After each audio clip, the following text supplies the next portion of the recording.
आज आपण काय बघणार आहे तर मार्क्सिझम म्हणजे सोशलिझमचं आपण बघितलं, वेगवेगळे स्कूल बघितलं. तर आज मार्क्सिझम बद्दल कुठले कुठले स्कूल बघणार आहे. आता मार्क्सिझम म्हणजे काय आहे तर मार्क्सइझम म्हणजे मार्क्सनी जे काही कॅपिटलिझमचं हे केलं होतं, ॲनालिसिस केलं होतं किंवा त्यांनी जे काही त्याचं हे केलं होतं, विश्लेषण केलं होतं, तर त्या विश्लेषणावर आधारित तर त्याची जी डॉक्ट्रिन आहे त्याला आपण काय म्हणणार आहे मार्क्सिझम. म्हणजे मार्क्सने जे प्रिन्सिपल सांगितलेत तर त्या प्रिन्सिपलला काय करणं फॉलो करणारे लोक कुठले असणार आहेत, मार्क्सिझमवाले लोक असणार आहेत. तर ती आपण काय म्हणतो की हिंदुइझम म्हणजे काय, आपण हिंदू विचारधारेला प्रथा परंपरेला आपण काय करणार आहे फॉलो करणार आहे. पण त्या काय असणार आहेत की वेगवेगळ्या प्रथा परंपरा असणार आहेत, म्हणजे त्याचं नेचर कसं असणार आहे चेंज होणार आहे, म्हणजे ॲज इट इज गोष्टी करणार नाही आहेत. तर मार्क्सिझम जे आहे तर ती मेजर कुठलं तर मेजर कार्ल मार्क्सने काय दिलं आपल्याला क्लास स्ट्रगल म्हणजे वर्ग संघर्षाचा सिद्धांत दिलेला आहे. त्यानंतर हिस्टॉरिकल मटेरियलिझम दिलेलं आहे.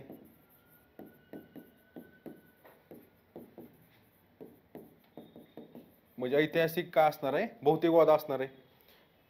त्यानंतर डायलेक्टिकल मटेरियलिझम असणार आहे.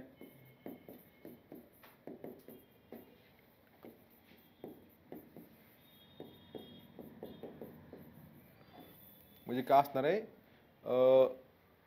भौतिक द्वंद्ववाद.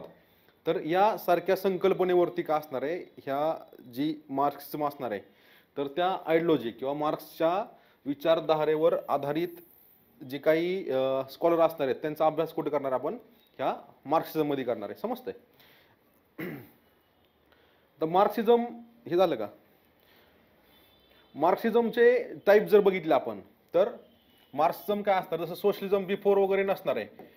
सोशलिझम आपण बघितलं तर कार्ल मार्क्सच्या अगोदर पण होतं, पण मार्क्सिझम काय असणार आहे तर आफ्टर कार्ल मार्क्सचं असणार आहे फक्त.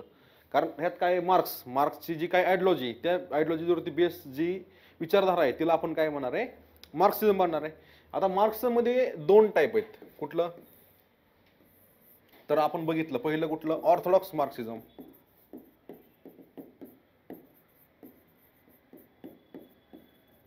मी तुम्हाला ह्यावेळेस म्हणलं होतं काय तर जे काही मार्क्सची जी आयडिओलॉजी म्हणजे दास कॅपिटल वगैरे त्यांनी लिहिलं होतं.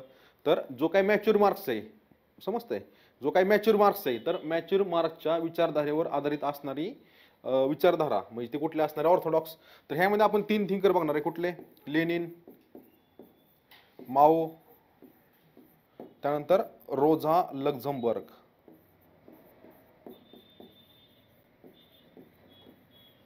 रोझा लक्झमबर्ग ही का असणार आहेत तीन जी लोक आहेत ती ऑर्थोडॉक्स मार्क्सिझम मध्ये त्या ठिकाणी येणार आहेत. त्यानंतर दुसरं जे स्कूल आहे मार्क्सिझमचं त्याला आपण म्हणतोय निओ मार्क्सिझम. त्यामध्ये आपण बघणार आहे ग्रामसी म्हणजे ग्रामसी डिसाईड केलाय पण कशा फॉर्म मध्ये बघणार आहे नवीन फॉर्म मध्ये बघणार आहे. त्यानंतर दुसरा जो थिंकर आहे तो कोण आहे आपला तर लुकाक्स.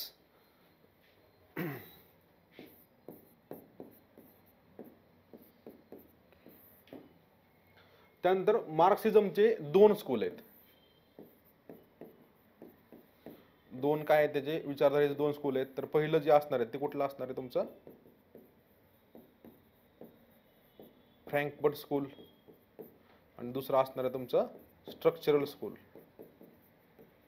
म्हणजे ह्या स्ट्रक्चर मध्ये पण काय करणार त्याचा अभ्यास म्हणजे जे कोडिफाईड त्यांनी प्रॉपर केलं स्ट्रक्चर मध्ये. तर ती दोन स्कूल आहेत, एक तर फ्रँकफर्ट स्कूल आणि दुसरं काय असणार आहे स्ट्रक्चरल स्कूल. म्हणजे ह्याचे वेगवेगळे विचारवंत आपण त्या ठिकाणी परत बघणारच आहेत. ग्रामसी आणि लुकाक्स LUKA लुकाक्स C'S लुकाक्स. हे तीन थिंकर काय बनणार आहे आपण त्या ठिकाणी बघणार आहे. तर पहिला लेनिन म्हणजे लेनिन बघितलाच आहे आपण, फक्त नवीन फॉर्म मध्ये बघायचं आपल्याला. त्याची काय असणार रिव्हिजन असणार आहे. थिंकरला आपण एवढा वेळ का दिलाय तर तुम्हाला त्याचं रिझन आता समजेल की जे सगळं आपण आता शिकतोय तर ते ऑलरेडीच आपण शिकलेलं आहे, फक्त आपल्याला ते नवीन फॉर्म मध्ये काय करणार आहे आपण त्याला प्रेझेंट त्या ठिकाणी करणार आहे. तुम्ही मला सांगा आता लेनिन बघूया आपण. पहिला ऑर्थोडॉक्स मार्क्सिझम मध्ये काय बनणार आपण लेनिन बघणार आहे.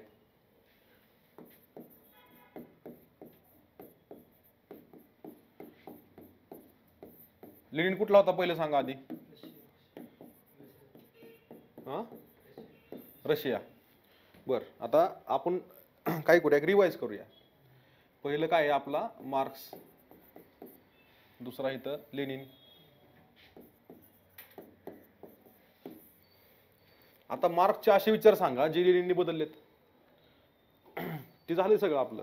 हा मार्क्सने काय केलं माहिती काय? हा क्रांती केलं म्हणजे त्याची इच्छा काय होती की शांत पद्धतीने क्रांती हा जी शांत पद्धतीने म्हणजे जे वर्कर लोकांना ते स्वतःहून केली पाहिजे ती क्रांती. बर. हा त्यांच्या मनातून यायला पाहिजे. क्रांतिकारी रूपाने केली पाहिजे, पण ती क्रांतिकारी रूपाने न झाल्यामुळे लेनिन काय करतो, का झाली नाही? ॲडव्हान्स स्टेटमध्ये पाहिजे. म्हणजे ॲडव्हान्स स्टेट म्हणजे काय असणार आहे, कॅपिटलिझम इज द हायेस्ट स्टेजमध्ये असणार आहे. समजतंय? म्हणजे कॅपिटलिझम व्हेअर म्हणजे क्रांती कुठे घडणार आहे, तर अशा देशात घडणार आहे जिथं जे काही भांडवलशाही ती काय असणार, त्याच्या उच्च हायेस्ट स्टेजला असणार आहे, म्हणजे तिच्या एकदम डेव्हलप स्टेजला असणार आहे. Capitalism is in the highest stage.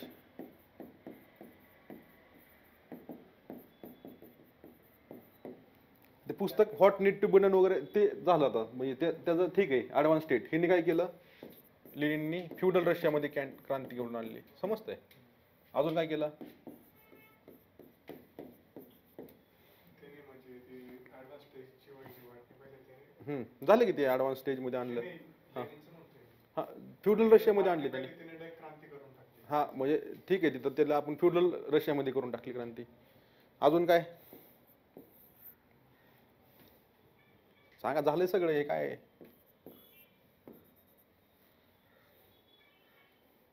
एक एक सांगा. लवकर जी सांगाल ती पॉइंट चांगला सांगाल. काय बालराव का अजून काय केलं? चेंजेस आहेत दोघा मी सांगितले का आपण त्यावेळेस? तुम्हाला ते सांगितलं पण होतं, चार्ट बी काढला होता वाटतं, काय काय केलं काय नाही. स्टेटमध्ये कोण असणार आहे, वर्कर लिडिंगला असणार आहे. तिथं कोण असणार आहे तुमचं, जे काही फार्मर आहे तिथं फ्युडल म्हणजे फार्मरच असणार आहे. म्हणजे मार्क्स काय म्हणत होता, तर ज्या लोकांमधला प्रॉपर्टीचं म्हणजे रिव्होल्युशन कोण करणार, तर प्रॉपर म्हणजे ज्या लोकांकडे हे आहे म्हणजे प्रोलेटरिएट क्लासच रिव्होल्युशन करून आणणार आहे. म्हणजे ज्या लोकांकडे गमवण्यासारखं काय नाही असेच लोक रिव्होल्युशन करणार आहेत. ज्या लोकांकडे सत्ता आहे, संपत्ती किंवा ज्यांच्याकडे प्रॉपर्टी, तर अशी लोक रिव्होल्युशन करू शकत नाहीत किंवा क्रांती घडवून आणू शकत नाहीत. हे कोणाचं म्हणणं होतं? कार्ल मार्क्सचं. लेनिनने काय केलं, पहिली गोष्ट की फ्युडल रशिया म्हणजे जे रशियामध्ये इंडस्ट्री जस्ट स्टार्ट झालं होतं त्या ठिकाणी त्यांनी काय केलं की क्रांती घडवून आणण्याचा प्रयत्न केला. तर क्रांती घडवून आणताना त्यांनी काय केलं, जी फार्मर्स लोक आहेत तर त्यांना काय केलं, त्या ठिकाणी सामावून घेतलं. कार्ल मार्क्समध्ये कोण असणार आहेत, फक्त वर्कर्स लोक असणार आहेत. समजतंय? तिसरा जो डिफरन्स आहे तो काय आहे, कार्ल मार्क्समध्ये काय असणार आहे, तर वर्कर्स असणार आहे. म्हणजे इथं no role to political party.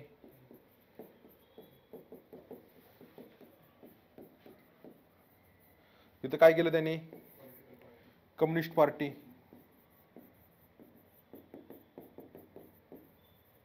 Communist पार्टीला काय दिला, मेजर रोल दिला. म्हणजे कम्युनिस्ट पार्टीमध्ये कोण असणार आहेत, तर कम्युनिस्ट पार्टीमध्ये असतील इंटेलेक्च्युअल्स लोक. कार्ल मार्क्सने काय म्हणलं होता, नो इंटेलेक्च्युअल्स. म्हणजे इंटेलेक्च्युअल लोक जे आहेत ते रिव्होल्युशन घडवू शकत नाहीत किंवा इंटेलेक्च्युअल लोकांवरती विश्वास ठेवू नका. Idea is fall consciousness. कोण म्हणलं होतं, कार्ल मार्क्स म्हणला होता. पण लेनिनने काय केलं, इंटेलेक्च्युअल लोकांना काय दिला, मेन रोल दिला. कुठं, कम्युनिस्ट पार्टीमध्ये. आणि कम्युनिस्ट पार्टी त्यांनी काय केलं, it is a fan guard of revolution.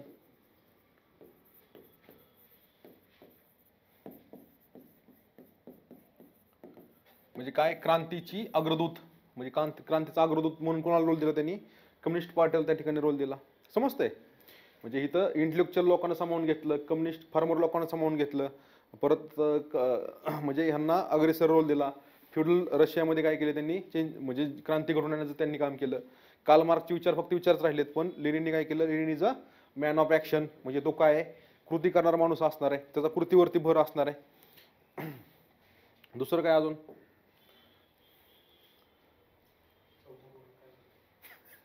चौथा पॉईंट बघायचा नाही, लक्षात ठेवायचा.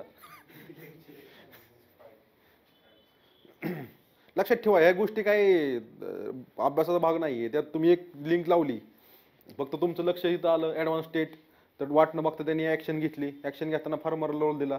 फार्मरचा रोल देताना पण त्यांनी काय केलं, इंटेलेक्च्युअल्स लोकांना सामावून घेतलं. इंटेलेक्च्युअल्स कुठं असणार, कम्युनिस्ट पार्टी असणार आहे. कम्युनिस्ट पार्टी काय करणार आहे, फॅन गार्ड ऑफ रिव्होल्युशन असणार आहे. कारण लेनिनचं म्हणणं होतं की काय, वर्कर लोक जे आहेत किंवा जे लोकांमधला they cannot develop consciousness on their own. म्हणजे त्यांचा स्वतःचा कॉन्शियसनेस ते डेव्हलप करू शकत नाहीत. त्यांना कोणाची गरज आहे? कम्युनिस्ट पार्टीची गरज आहे. कम्युनिस्ट पार्टी काय करणार आहे? तिथं फॅन गॉड ऑफ रेव्होल्युशन म्हणजे त्यांचं एक कंडेन्सेसर किंवा ते लाइटिंगचं काम करणार आहे, म्हणजे एक फक्त ठिणगी उडवण्याचं काम करणार आहे. आणि बाकी लोक काय करतील? वर्कर लोक, फ्युडल लोक त्या ठिकाणी सामावून घेतील. कार्ल मार्क्सचं म्हणणं काय असतं तर ही म्हणजे कार्ल मार्क्सला भीती काय असती तर कुणी ॲज अ लीड केली मुवमेंट किंवा पार्टीने मुवमेंट लीड केली तर नंतर काय होईल की तीच पार्टी काय करणार आहे ह्यांच्यावरती वर्चस्व गाजवणार अशी भीती त्या ठिकाणी होती. आणि कार्ल मार्क्सची भीतीच त्या ठिकाणी खरी ठरली. पण आता लेनिनचं जे काही कॉन्ट्रीब्युशन आहे मार्क्सिझममध्ये तर काय असणार लेनिनचं कॉन्ट्रीब्युशन? तर लेनिनने काय केलंय तर जे काही रिव्होल्युशन आहे, रिव्होल्युशन सत्यात उतरण्याचं काम केलेलं आहे. म्हणजे कार्ल मार्क्सचे प्रिन्सिपल सत्यात उतरवण्याचे काम कोणी केलेलं आहे? लेनिननी केलेलं आहे. आणि दुसरं महत्वाचं काम काय आहे तर लेनिननी काय केलंय की जे काही कॅपिटलिझम आहे तर त्याचं काय केलेलं आहे अंडरस्टँडिंग ब्रॉडर लेवलला केलंय कार्ल मार्क्सपेक्षा. कार्ल मार्क्स काय म्हणत होता की जे काही रिव्होल्युशन आहे ते कुठे घडणार आहे? ॲडव्हान्स कंट्रीमध्येच घडणार आहे. पण लेनिन जो आहे तर त्यांनी काय केलं होतं तर त्यांनी कम्युनिस्ट इंटरनॅशनल नावाचं काय केलं होतं? एक संस्था स्थापन केली होती. आणि कम्युनिस्ट इंटरनॅशनल जे आहे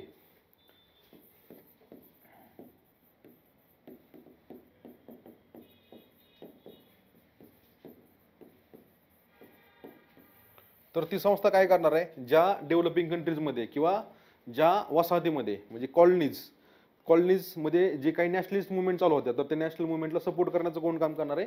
ही कम्युनिस्ट इंटरनॅशनल करणार आहे. म्हणजे कार्ल मार्क्सचं काय म्हणणं होतं तर कार्ल मार्क्स जो आहे तो काय होता? इथनोसेंट्रिक त्याचा व्ह्यू होता. इथनोसेंट्रिक म्हणजे काय असणार? त्याचा व्ह्यू जो आहे तर तो व्ह्यू कार्ल मार्क्सचा लिमिटेड होता की ही रिव्होल्युशन फक्त ॲडव्हान्स स्टेटमध्येच घडणार आहे किंवा इथंच लोक जे आहेत ते विचार करणारे लोक आहेत किंवा ह्यांनाच गोष्टी समजणार आहेत.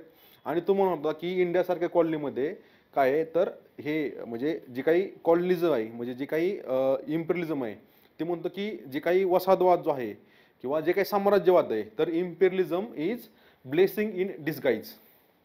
समजते? म्हणजे लेनिनचं आता वेगळं काय आहे तर ते त्याचं analysis of analysis of capitalism जे आहे तर ते महत्त्वाचं आपलं मार्क्सिझममध्ये. लेनिन कोण आहे? ऑर्थोडॉक्स मार्क्सिस्ट आहे. ऑर्थोडॉक्स मार्क्सिस्ट म्हणजे कोण असणार आहे? त्याचा विश्वास असणार आहे क्लास स्ट्रगलवरती असणार आहे, हिस्टॉरिकल मटेरियलिझम वरती असणार आहे, डायलेक्टिकल मटेरियलिझमवर त्याचा फोकस असणार आहे. तर कार्ल मार्क्स काय होता? इथनोसेंट्रिक होता. म्हणजे कार्ल मार्क्सचा व्ह्यू जो होता तो लिमिटेड होता. कॉलनी बाबतीत कार्ल मार्क्सचं म्हणणं काय होतं तर कॉलनीमध्ये किंवा वसाहतीमध्ये तर इम्पेरियलिझम इज ब्लेसिंग इन डिस्गाईज. म्हणजे जी काही वसाहतवादीमध्ये ब्लेसिंग इन डिस्गाईज कशामुळं तर इंडियासारख्या कॉलनीमुळे काय झालंय की इंग्रजांमुळे काय झालं की तिथं कॉलनी एस्टॅब्लिश झाल्या. समजतंय साहेब? इंग्रजांमुळे काय झाल्या? कॉलनी एस्टॅब्लिश झाल्या आपल्याकडं. कॉलनी एस्टॅब्लिश झाल्यामुळे काय झालं? तिथलं जे काही रिसर्च असेल, डेव्हलपमेंट असेल, जे काही सायंटिफिक डेव्हलपमेंट असणार ती कुठं आली? इंडियामध्ये आली. इंडियामध्ये रेल्वे आली, इंडियामध्ये डेव्हलपमेंट सुरू झाली. तर तो काय म्हणतो की हे काय आहे? एक ब्लेसिंग इन डिस्गाईज आहे. आणि दुसरं काय आहे तर तो जे काही नॅशनल मुवमेंट चालू होत्या कॉलनीजमध्ये तर त्यांना तो सपोर्ट करत नाही. इव्हन त्यांनी 1857चा जो उठाव आहे तर त्याला म्हणलं होतं की हा जो उठाव आहे तो काय आहे? हा फ्युडल रिवोल्ट आहे. म्हणजे जे काही सामंत लोकांनी केलेलाच हा रिवोल्ट आहे. त्याच्यामध्ये वर्कर लोक नाहीत किंवा काय नाही तर हा खरा उठाव नसून फक्त जमीनदार लोकांनीच काय केलंय की हा जो उठाव आहे. कारण 1857ला काय झालं होतं तर जी उठाव करणारी लोक आहेत ती कोण होती तर अगोदरचे जी राजे, उमराव अशी लोक होती ज्यांचं काय झालं ते इंग्रजांनी आले की सत्ता काढून घेतली किंवा त्यांचं राज्य खालसा झालं होतं. तर अशीच लोकच काय होती? उठावत होती. तर कार्ल मार्क्सचं म्हणणं काय होतं? हा जो उठाव आहे तो कोणी केलेला आहे? फ्युडल लॉर्ड्सने केलेला उठाव आहे. ह्याला ग्राउंड लेवलला काय नसणार आहे? सपोर्ट नसणार आहे. त्यामुळे जे काही कॉलनीजमध्ये डेव्हलपमेंट होत होती तर त्याला कार्ल मार्क्स जो आहे तो सपोर्ट करत नव्हता किंवा त्याला निग्लेक्ट करत होता. लेनिननी काय केलं तर लेनिननी एक चेंज केला. लेनिननी काय म्हणला की आता कॅपिटलिझम काय झालेलं की चेंज झालेलं आहे. कॅपिटलिझम ही चेंज आणि कॅपिटलिझमचं जर आपण खरं स्वरूप जगायचं असलं आपल्याला तर ते कुठं कळणार आहे? तुम्हाला कॉलनीमध्येच कळणार आहे. कारण तुम्हाला काय म्हणलं होतं तर वेस्टर्न कंट्रीजमध्ये रिव्होल्युशन काल नव्हतं तर जे काही कॉलनीज एस्टॅब्लिश झाल्या होत्या कॉलनीमधून काय करायची लोक इथून पैसे कमवायचे आणि पैसा कुठे घेऊन जायचा? इंग्लंडमध्ये घेऊन जायचा. पैसा तिकडे घेऊन गेल्यामुळे काय लेबर रिफॉर्म आणले त्यांनी, लेबरला चांगले चांगले पगार दिले. त्यामुळं जी काही रिव्होल्युशन आहे ते रिव्होल्युशन कार्ल मार्क्सनी प्रिडिक्ट केलं होतं त्याप्रमाणे घडलं नाही. लेनिननी हा अभ्यास केला तर लेनिन काय म्हणला तर आपल्याला कॅपिटलिझमचं स्वरूप समजावं लागेल आणि कॅपिटलिझम हे खऱ्या फॉर्ममध्ये किंवा त्याच्या मोस्ट एक्सप्लॉटेटिव्ह फॉर्ममध्ये कुठे आहे तर ते कुठे आहे? इम्पेरियलिझम किंवा कॉलनिझम. तो म्हणतो की इम्पेरियलिझम किंवा जो काही हे साम्राज्यवाद आहे तोच काय? It is a true face of capitalism. म्हणजे जो काही भांडवलशाहीचं खरं स्वरूप कुठलं असणार आहे? साम्राज्यवादच असणार आहे. कारण तिथंच सगळ्यात जास्त काय होणार आहे, एक्सप्लोटेशन होणार आहे. त्यामुळं आपण काय केलं पाहिजे, रिव्होल्युशन कुठून घडवून आणलं पाहिजे, तर जे काही कॉलनीज आहेत तर त्या कॉलनीजच्या तिथंच रिव्होल्युशन घडवून आणलं पाहिजे. आणि त्यासाठी त्यांनी काय एस्टॅब्लिश केली होती, कम्युनिस्ट इंटरनॅशनल. आणि कम्युनिस्ट इंटरनॅशनल माध्यमातून तो काय करत होता, जिथे जर रिव्होल्युशन घडतंय, जिथे जिथे डेव्हलपिंग कंट्रीजमध्ये रिव्होल्युशन घडतंय, तर त्या ठिकाणी काय करा, त्या लोकांना सपोर्ट करा आणि इम्पिरिझम आहे किंवा जे काही कॅपिटलिझम आहे त्यांना काय करा, त्या ठिकाणी उलथवून टाका. हे काय होतं अनालिसिस, लेनिनचं अनालिसिस त्या ठिकाणी होतं. त्याचं पुस्तक एक महत्त्वाचं आहे, तर ते लिहा, imperialism the highest stage of capitalism. म्हणजे ह्याचं पुस्तक काय आहे, तर त्या पुस्तकात त्यांनी काय केलेलं आहे की हा जो अनालिसिस केलेला आहे.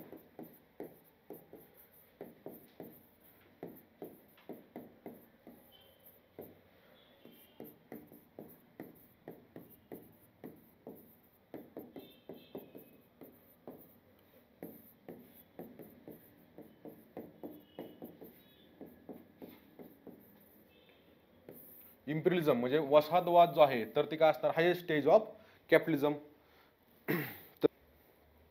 आणि मार्क्सचं मला लक्षात राहू दे नोट्समध्ये काय, मार्क्स काय म्हणला होता, 1857चा रिव्होल्ट इज फ्युडल रिव्होल्ट.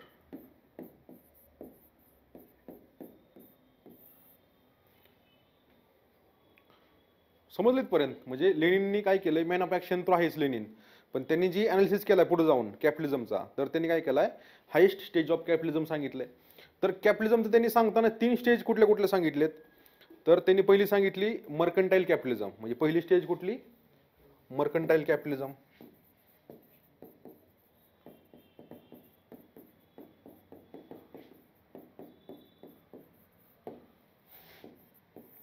दुसरं सांगितलंय इंडस्ट्रियल कॅपिटलिझम.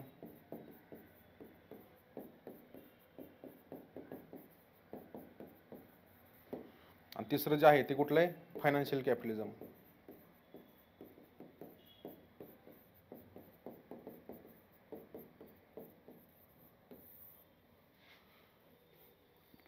आता imperialism is the highest stage of capitalism मध्ये बघा, म्हणजे इम्पेरियलिझम जे आहे किंवा साम्राज्यवाद आहे, तर त्यामध्ये व्यापारी पण आहेत सगळ्या. जे काही तुम्ही जर बघितल्या, म्हणजे जे काही आपल्या रिसोर्सेस असतील तर त्या रिसोर्सवरती कोणी कब्जा घेतला, इंग्रजांनी केलेला आहे.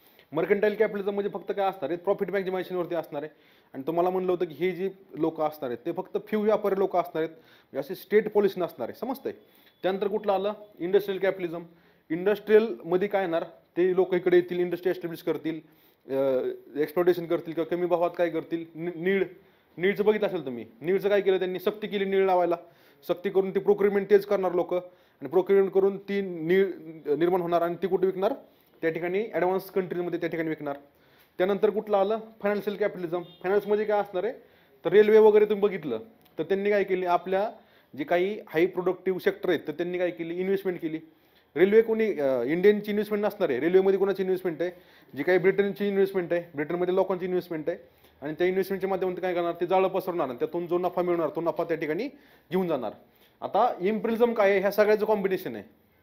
जो काही साम्राज्यवाद आहे तो काय आहे, ह्या सगळ्याचं कॉम्बिनेशन आहे आणि सिस्टमॅटिक पद्धतीने चालणार आहे. म्हणजे तुम्ही फायनान्स पण आणा, फायनान्स करून काय करणार, तुम्ही रेल्वेचं जाळं पसरवणार, रेल्वेचं जाळं कुठं कुठं पसरवणार, ज्या ठिकाणी व्यापारी काही तिथं पसरवणार, म्हणजे तुमचा व्यापार वाढणार. ते व्यापारातून फायदा कोण घेणार, हेच लोक घेणार. आणि रेल्वेचं जाळं वाढल्यामुळे काय, कच्चा माल स्वस्तात घेणार, इकडं पक्का माल आणणार, आणि तुमचं जे एक्सप्लोटेशन आहे लोकांचं, ते एक्सप्लोटेशन काय होणार, फुल हायेस्ट स्टेजला होणार, ड्रेन ऑफ वेल्थ होणार. म्हणजे सगळा तुम्ही कॉलनी पण एस्टॅब्लिश करताय, व्यापार पण करताय, लोकल इंडस्ट्री पण हॅम्पर करताय. म्हणजे आर्टिशन्स असतील, पेंटर्स असतील, तर सगळे आपले गायब झाले. तिथं काय झालं, त्यांचा डॉमिनन्स झाला. तिथून फक्त ते काय केले, रॉ मटेरियल घेऊन गेले आणि फिनिश प्रोडक्ट्स कोणावरती लागले, कॉलनीजमध्ये ते विकायला लागले. त्यामुळं हे सगळ्यात जास्त एक्सप्लोटेशन कुठं झालं, कॅपिटलिझमचं सगळ्यात जास्त एक्सप्लोटेशन आहे ती काय, कॉलनीजमध्ये दिसतंय. कारण तो म्हणतो की वेस्टर्न कंट्रीजमध्ये किंवा ॲडव्हान्स स्टेटमध्ये दिसणार नाहीये. तर आता काय झालं की हे सगळं चेंज झालेलं आहे आणि imperialism is the highest stage of कॅपिटलिझममध्ये त्यांनी त्या गोष्टी काय केलेत, पुढं त्या ठिकाणी आणून दिलेत. आता ह्याच्यामुळं म्हणजे लेनिननी काय केलं की रशियामध्ये रिव्होल्युशन घडून आणलं, पण मार्क्सने असं काही कुठे ॲक्शन नव्हती घेतली. म्हणजे जे काल पॉपरने क्रिटिसिझम कोणावरती केलंय, मार्क्सवरती, की marks is an enemy of open society, तर कुठल्या बेसिसवरती केलं, तर जे काही काल मार्क्सचे प्रिन्सिपल सांगितलेले लेनिननी इम्प्लिमेंट केले आणि लेनिननी इम्प्लिमेंट केलेल्या प्रिन्सिपलच्या आधारावर काय झाले की काल मार्क्सवर टीका झाली. त्यामुळं त्यांनी चेंजेस तर केलेच. त्यामुळं लेनिनला काय म्हणतात की Lenin is a Peter who denied is a master. कारण जे काही कार्ल मार्क्सने गोष्टी सांगितल्या होत्या त्यात काय केलं त्यांनी चेंजेस केले आणि त्याचं काय केलं, कार्ल मार्क्सचं नाव खराब करण्याचं काम कोणी केलं, किंवा कार्ल मार्क्सला एनिमी ऑफ ओपन सोसायटी म्हणून जे लोक टीका करायला लागले ते कोणामुळे करायला लागले, लेनिनमुळे करायला लागले. पण लेनिनची एक चांगली गोष्ट काय आहे तर त्यांनी जे काही अनालिसिस केलाय कॅपिटलिझमचा तो काय केलाय एक चांगल्या लेवलला केलाय, किंवा जे काही इम्पिरियलिझमचा अनालिसिस केलाय तो त्यांनी काय केलाय की खूप ब्रॉड लेवलला केलाय. म्हणजे ज्या ठिकाणी मार्क्स लिमिटेड राहिला वेस्टर्न सोसायटीजमध्ये तर तो वेस्टर्न सोसायटीज पुरते लिमिटेड न राहता त्यांनी काय केलं, एक ब्रॉडर व्ह्यू लेनिनने त्या ठिकाणी आणला. ब्रॉडर व्ह्यू आणताना तो म्हणला की आपण समजून घेतलं पाहिजे तर काय, पॉलिटिक्स इज कॉन्सन्ट्रेटेड इकॉनॉमिक्स. म्हणजे त्याचं स्टेटमेंट आहे लेनिनचं काय, तुम्ही समजून घ्या काय, imperialism is the highest stage of capitalism पण तुम्ही समजून घ्या. आणि दुसरं काय, politics is form of economics. म्हणजे तुम्हाला पॉलिटिक्स जर समजून घ्यायचं असेल तर काय करा, तुम्ही इकॉनॉमी समजून घ्या. इकॉनॉमी समजून घेतल्यावर तुम्हाला काय कळणार आहे, राजकारण कळणार आहे. म्हणजे ते economic is a driving force of everything म्हणतात.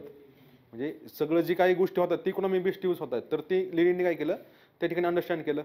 म्हणजे मार्क्स काय म्हणतात की इकॉनॉमीचं बेसिक स्ट्रक्चर आहे, पण तो त्यांनी ब्रॉडर लेवलला काय केलं, इकॉनॉमिकचा अभ्यास हे केलं. आणि सगळ्या जगातून आपलं काय करायचंय तर रिव्होल्युशन घडवून आणायचं असेल, मार्क्सने फक्त काय केलं, अपील केलं, all workers of the whole world should unite against capitalism, you have nothing to lose except your change, असं मार्क्सने सांगितलं. पण ते घडवून आणण्याचं काम कोणी केलं तर ऍक्च्युअली कृतीत आणण्याचं काम कोणी केलेलं आहे, लेनिनने केलंय. कशाच्या माध्यमातून, कम्युनिस्ट इंटरनॅशनलच्या माध्यमातून त्यांनी त्या लोकांना हेल्प करणं, फंड सप्लाय करणं किंवा त्यांच्या विचारांना चालना देणं, तर त्या गोष्टी कोणी केल्या आहेत, लेनिनने त्या ठिकाणी केलेल्या आपल्याला दिसून येतात. तर हे होतं लेनिन. म्हणजे लेनिन आपण त्यावेळेस बघितला होता, पण जे काही मार्क्स मधला लेनिन आहे किंवा मार्क्सच्या आयडिओलॉजीमध्ये त्याचं काही कॉन्ट्रीब्युशन आहे तर हे कॉन्ट्रीब्युशन आहे. 2-3 गोष्टी लक्षात ठेवा. तर कुठली, तर imperialism is the highest stage of capitalism, त्याचे स्टेजेस लक्षात ठेवा.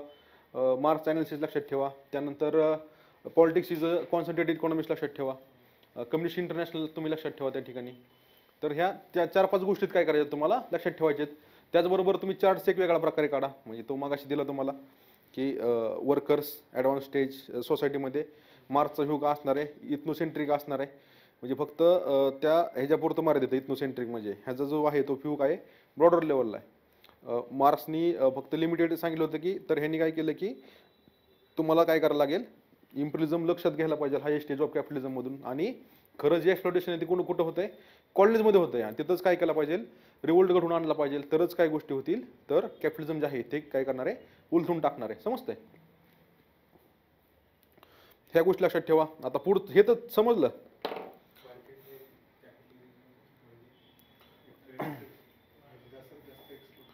मर्कंटाईल काय असणार आहे, तर जसं छोटे छोटे व्यापारी असणार आहेत मर्कंटाईल कॅपिटलिझम, त्याला आपण म्हणतो वाणिज्यवाद.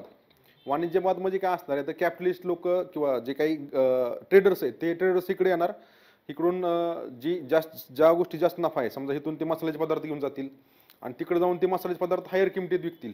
तर त्यातला जो नफा आहे तेच त्यांचा जो डिफरन्स आहे सेलिंग आणि काय म्हणतात त्याला, बाईंग आणि सेलिंग प्राइस मधला, त्यांचा नफा असणार आहे. ते छोट्या छोट्या लेवलला असणार आहे. म्हणजे ते व्यापारी लोक त्यांच्या लेवलला करणार, म्हणजे स्टेट पॉलिसी नसणार आहे ती. पण हळूहळू मग ते गोष्टी वाढत गेल्या सगळ्या. समजलं.